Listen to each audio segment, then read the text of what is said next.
আপনি যদি আপনার জীবনে কখনো একটা নির্দোষ মানুষকে দোষী বলেন, লোকটার আসলে কোনো দোষ নাই, কেউ একজন ফেসবুকে তার নামে একটা বদনাম উঠায় দিছে, আপনিও সেটা শেয়ার করে তার বদনামি করছেন, তাহলে এটা কি তার প্রতি সুবিচার হলো না অবিচার হলো? এই অবিচারটা আমাদের দ্বারা হয় কি হয় না? হয়। ঠিক একইভাবে আমাদের আশেপাশে অসংখ্যবার সকাল থেকে রাত পর্যন্ত আমরা দেখা যায় আমরা অবিচার করি, আমরা টেরও পাই না। আল্লাহ রাব্বুল আলামিন আমাদেরকে বারবার করে বলেছেন, ইমানদার কখনো অবিচারকারী হতে পারে না, ইমানদার কখনো ন্যায় ভ্রষ্ট কাজ করতে পারে না, ইমানদারকে ন্যায়সঙ্গত আচরণ করতে হয়, কখনো ন্যায় থেকে সে সরতে পারে না। আপনি দোকানদার মানুষ, আপনি মুদি দোকানদারি করেন, কাস্টমারকে দেশি মসুর ডাল দেওয়ার কথা বলে সাথে ইন্ডিয়ান মশারি মিশিয়ে দিলেন, এটা কি তার প্রতি সুবিচার করলেন না অবিচার করলেন? দাম নিলেন দেশি মশারির, দিলেন ইন্ডিয়ানটা মিশায়া। মশারি ইন্ডিয়ানটার দাম বেশি না দেশিটার দাম বেশি? যেটার দাম বেশি ওইটার টাকা নিলেন আর কম দামাটার সাথে মিশাই দিলেন। ন্যায় বিচার হলো না অবিচার হলো? তার যা হক সেটা দেয়া হয়েছে না নষ্ট করা হয়েছে? ভাইরা আমার, আপনি কাস্টমার, দোকানদার না।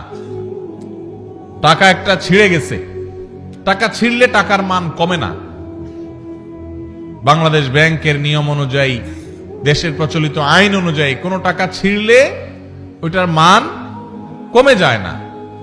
কিন্তু যেভাবেই হোক আমাদের সমাজে কারোর কাছে ছেঁড়া টাকা থাকলে সে ওই টাকা চালাইতে খবর আছে, কারণ কেউ ছেঁড়া টাকা নিতে চায় না। এই জন্য আপনার কাছে কোনোভাবে একটা ছেঁড়া টাকা চলে আসছে, আপনি ছেঁড়া অংশকে লুকায়া দোকানদারকে এমন ভাবে দিয়ে দিচ্ছেন ব্যস্ততার মধ্যে বেটা ক্যাশে রেখে দিস। সুবিচার হলো নাকি অবিচার হলো?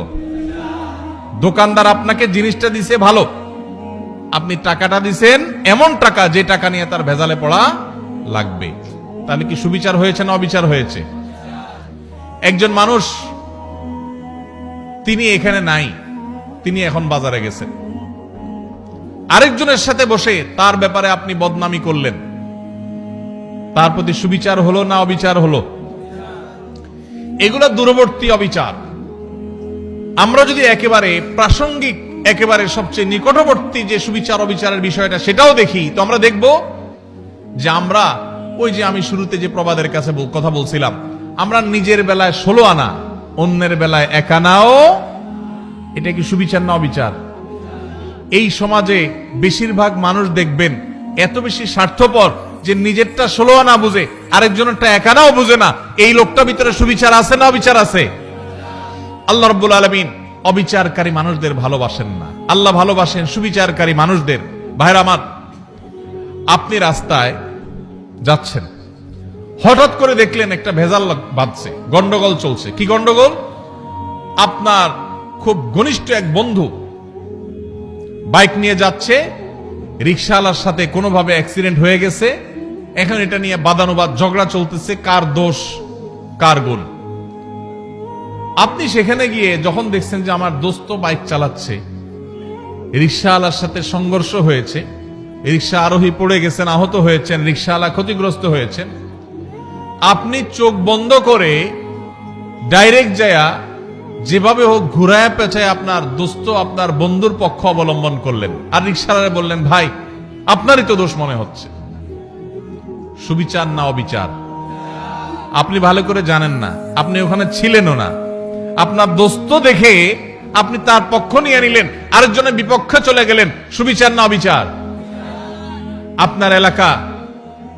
আপনার এলাকার মানুষের সাথে আরেক এলাকার মানুষের গন্ডগোল লাগছে, আপনি যাই দেখলেন আরে আমার বাড়ির কাছের মানুষ, এবার যেহেতু আমার বাড়ির কাছের মানুষ, অতএব অন্ধের মতো তার সমর্থন করলাম, সে অন্যায়কারী হোক আর নির্দোষ হোক, সে যেটাই হোক না কেন, আমার এলাকার লোক বিধায় তার সমর্থন আমি করলাম। সুবিচার না অবিচার? কারণ তার পক্ষে যদি আপনি নেন আর যদি সে আসলে দোষী হয়, তাহলে আপনি দোষীর পক্ষ নিলেন, নির্দোষের বিরুদ্ধে গেলেন। সুবিচার হবে না অবিচার হবে? ইমানদার কখনো অবিচার করতে পারে ভাইরা আমার, এই কথাকে আল্লাহ রাব্বুল আলামিন কোরআনে কারীমে সূরা মুমতাহানার 8 নম্বর আয়াতে বলেছেন। একই কথা আল্লাহ রাব্বুল আলামিন কোরআনে কারীমে সূরা হুজুরাতের 9 নম্বর জায়গায় 9 নম্বর আয়াতে বলেছেন। একই কথা আল্লাহ তাআলা সূরা মায়দার 42 নম্বর জায়গায় বলেছেন। অন্তত 3 জায়গায় আল্লাহ তাআলা বলেছেন, ইন্নাল্লাহা ইউহিব্বুল মুকসিতিন। আল্লাহ বলেছেন, ওয়াকসিতু, তোমরা সব সময় ন্যায় বিচার করে চলবে। খবরদার, ন্যায় বিচার করে চলবে, কারণ আল্লাহ তাআলা ন্যায় বিচারকারীদেরকে, ন্যায়নিষ্ঠ আচরণকারীদেরকে, ইনসাফকারীদেরকে ভালোবাসেন। জালিম, অত্যাচারী, অবিচারকারী এরকম মানুষকে আল্লাহ পছন্দ করেন না, ভালোবাসেন না। আল্লাহ ভালোবাসেন তাদেরকে যারা ন্যায় বিচার করে। অনেক লোক নামাজ পড়ে, ন্যায় বিচার নাই, আছে না নেই? অনেক লোক লম্বা দাঁড়িয়ে আছে কিন্তু ন্যায় বিচার নাই, আছে না নাই? এক ছেলে তার একটু বেশি টানে, আরেক ছেলের দেখতেও পারে না, দাড়ি কিন্তু লম্বা। ন্যায় বিচার না অবিচার? অবিচার। বিয়ে করেছে, শ্বশুরবাড়ির জন্য জান ফিদা, বাপমার খোঁজ খবরও নেয় না। ন্যায় বিচার না অবিচার? অবিচার। ইমানদার সব সময় কার কতটুকু হক, আমার বাবা তার হক এতটুকু আমি দিয়ে দিব, এতে যদি আমার শ্বশুর বাড়ি না খুশি হয় হোক। এমন কি আমার শ্বশুর বাড়ির যতটুকু হক ততটুকু আদায় করতে গেলে যদি বাপের বাড়ি না খুশি হয় হোক, আমি কোনোদিন অবিচার করব না। যার যা পাওনা সেটা আমি পাই পাই করে বুঝিয়ে দিব, এর নাম সুবিচার। ইমানদার সবসময় সুবিচারকারী হবে। আজকের এই সমাজে দাড়িওয়ালা মানুষ কম বেশি আছে, টুপিওয়ালা মানুষ কম বেশি পাওয়া যায়, নামাজি মানুষ, রোজাদার মানুষ কম বেশি পাওয়া যায়, ওয়াজ মাহফিল শোনা মানুষের সংখ্যাও কম নয়, কিন্তু সুবিচারকারী মানুষের সংখ্যা এদেশে হাতে গোনা হয়ে গেছে, নগণ্য হয়ে গেছে, হারিয়ে গেছে। ভাইরা আমার, আমরা আমাদের জীবনের পরতে পরতে প্রত্যেকটা জায়গায় জায়গায় আমাদের ন্যায় বিচারের প্রশ্ন আসে। আমরা হয়তো মনে করেছি অনেকে ন্যায় বিচার আর অবিচার এগুলো তো জজদের কাজ, বিচারকদের কাজ। না ভাই, আপনি নিজে বিচারক। প্রতিটা পদে পদে আপনার বিচারের প্রশ্ন আসে। শুধুমাত্র মুসলমানদের সাথে না, এমনকি অন্য ধর্মের মানুষও যদি হয়, হিন্দু, বৌদ্ধ, খ্রিস্টান, যে কোনো ধর্মের মানুষও যদি হয়, আল্লাহ বলেছেন কোরআনে, লা ইয়ানহাকুমুল্লাহু আনিল্লাযীনা লাম ইউকাতিলুকুম ফিদ-দীনি ওয়া লাম ইউখরিজুকুম মিন দিয়ারিকুম আন তাবাররুহুম ওয়া তুকসিতু ইলাইহিম ইন্নাল্লাহা ইউহিব্বুল মুকসিতিন। অন্য ধর্মের মানুষরা তোমাদের উপর যদি কোনো যুদ্ধ চাপায় না দেয়, তোমাদের দেশ থেকে বের করে না দেয়, শান্তিপূর্ণভাবে যদি সহাবস্থান করে, তাহলে তাদের প্রতি অন্য ধর্মের মানুষ হওয়া সত্ত্বেও ন্যায়নিষ্ঠ আচরণ করতে আল্লাহ নিষেধ করেন না, বরং ন্যায়নিষ্ঠ আচরণকারীদেরকেই আল্লাহ ভালোবাসেন। এই জন্য ন্যায়নিষ্ঠ আচরণ করব তো ইনশাআল্লাহ। ভাইরা আমার, আমাদের জীবনের প্রতিটি পদে পদে কিন্তু ন্যায় আচরণ করার ব্যাপার আছে। এখন মুশকিল হলো, আমরা ন্যায়সঙ্গত আচরণ বা ন্যায় বিচার এটা অন্যের বেলা অনেক সময় করতে পারি, নিজের লোক হলে তখন পারি না। আল্লাহ রাব্বুল আলামিন সেজন্য বলেছেন, ওয়াইন কুলতুম ফাদিলু ওয়ালাউ কানা যা কুরবা। যখন কথা বলবা ইনসাফের সাথে বলবা, সত্যটা, হক কথাটা বলবা, যদিও তোমার আত্মীয় হয়, রক্ত সম্পর্কীয়, কাছের লোক হয়, তারপরও হক কথা বলতে দ্বিধা করবা। একটা অপকর্ম করেছে কে? আপনার চাচাতো ভাই বা আপনার আপন ভাই বা আপনার শালা, আপনার কাছের কেউ। আপনার এখন মুখে একেবারে কুলুপ, মুখে তালা, আপনি কিচ্ছু দেখেন নাই, কারণ আকামটা করছে কে? কাছের লোক। এটা কি সুবিচার না অবিচার? অবিচার। আমার বাবাও যদি অন্যায় করেন, আর যদি এখানে আমার সাক্ষ্য দেওয়ার প্রশ্ন আসে, একজন মুকসিত, যাকে আল্লাহ ভালোবাসেন, সেই সৌভাগ্যবান মানুষ, সেই ইমানদার, তিনি তার বাবার বিরুদ্ধে সাক্ষ্য দিবেন, তারপরেও তিনি অবিচার করবেন না। সহজ কথা না ভাই? ওয়াজ করা অনেক সহজ, এই বিষয়টা আমল করা এত সহজ না।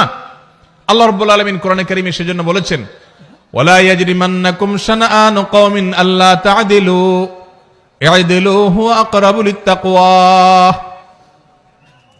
তোমার সাথে কারোর শত্রুতা আছে, কারোর শত্রুতা আছে, যেহেতু শত্রুতা আছে, সেই জন্য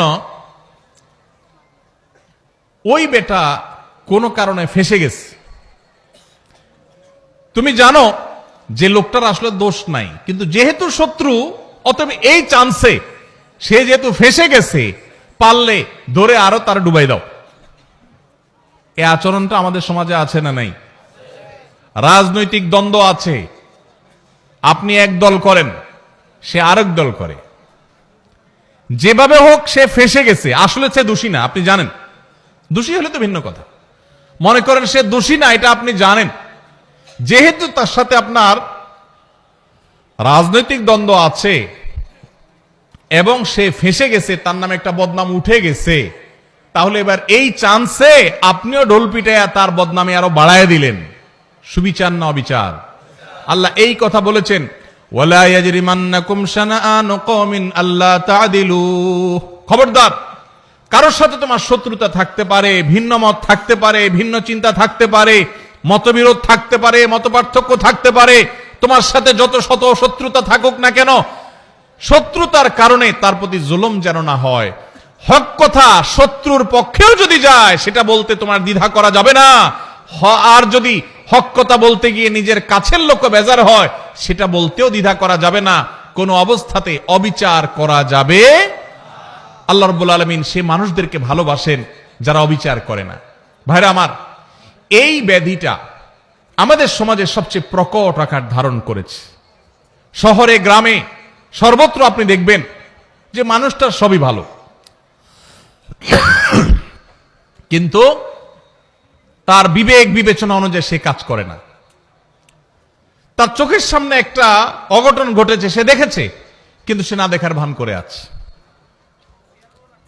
শুধুমাত্র পক্ষের লোক যদি হয় তো উল্টাপাল্টা হইলে ওইটাকে লেপসেপ দিয়ে, ওইটাকে জোড়াতালে দিয়ে ভালো করার চেষ্টা।